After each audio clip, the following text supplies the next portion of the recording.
জনগণ নির্বাচনমুখী হলে কোনো ষড়যন্ত্র কাজে আসবে না বলে মন্তব্য করেছেন স্বরাষ্ট্র কৃষি উপদেষ্টা জাহাঙ্গীর আলম চৌধুরী। প্রধান উপদেষ্টার ঘোষিত সময় অনুযায়ী ফেব্রুয়ারিতে নির্বাচনের জন্য আইনশৃঙ্খলা বাহিনী সব ধরনের প্রস্তুতি নিয়েছে বলেও জানান তিনি। সকালে গাবতলী বাংলাদেশ কৃষি উন্নয়ন কর্পোরেশনের হিমাগার পরিদর্শন শেষে এসব কথা বলেন স্বরাষ্ট্র উপদেষ্টা।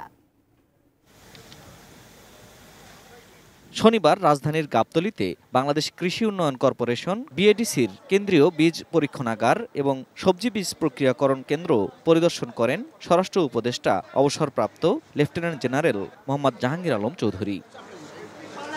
পরিদর্শন শেষে তিনি বলেন, বৃষ্টির জন্য কৃষকের সবজি নষ্ট হয়ে যাওয়ায় বাজারে দাম বেড়েছে। এরকম যদি রোদ ওঠে তবে কিন্তু আবার এই সবজির দামটা কমে আসবে। পরে নির্বাচন নিয়ে স্বরাষ্ট্র উপদেষ্টা বলেন, ফেব্রুয়ারিতে নির্বাচনের জন্য আইনশৃঙ্খলা রক্ষাকারী বাহিনীর সব ধরনের প্রস্তুতি নিচ্ছে। কোনো ষড়যন্ত্রই নির্বাচন বানচাল করতে পারবে না বলেও হুঁশিয়ারি দেন তিনি। প্রাণ ইউএইচটি মিল্ক, শুদ্ধতায় ও মমতায় সবসময় সেরা স্বাদে। আমাদের ক্ষেত্রে নির্বাচনের প্রস্তুতি যেভাবে নেওয়া দরকার আমরা ওইভাবেই প্রস্তুতি নিচ্ছি।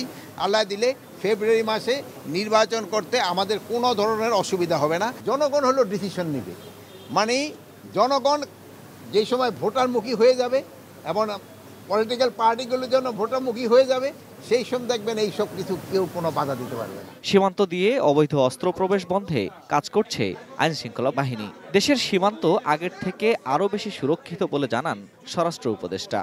আমাদের সীমান্ত নিরাপদ এবং সুরক্ষিত। আপনাদের আমাদের জনগণও কিন্তু সাংঘাতিক সচেতন। বর্ডার বেল্টে যেই সব আমাদের জনগণ আছে তারা কিন্তু খুবই সচেতন। পরে দারুস সালাম থানার কার্যক্রম পরিদর্শন করেন স্বরাষ্ট্র উপদেষ্টা। এ সময় বিভিন্ন ভবন ভাড়া নিয়ে চলা ডিএমপির থানাগুলোকে নিজস্ব স্থায়ী ভবনে আনার পরিকল্পনার কথা জানান তিনি। 25টা শুধু জায়গা আছে, আমরা এবার আরো 8টা থানা হয়তো আমরা এই সেপ্টেম্বর থেকে শুরু করতে পারবো। Ferdous Rahman, ATN news, Dhaka.